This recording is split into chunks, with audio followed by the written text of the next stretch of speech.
आता आपण बघणार आहोत शिलाई मशीनची बॉबिन याच्यामध्ये कशी भरायची। ते असं एका हाताने पकडायचं आहे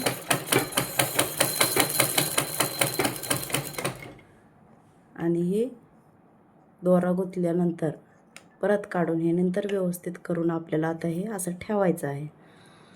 सावकाश आपल्याला बॉबिन भरायची आहे। इथं एका हाताने ओढायचे आपल्याला थोडं,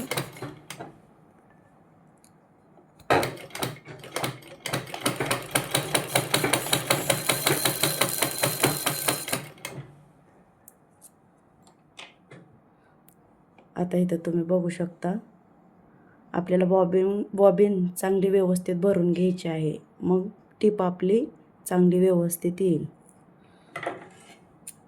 आता इथं मी कट करून घेत आहे।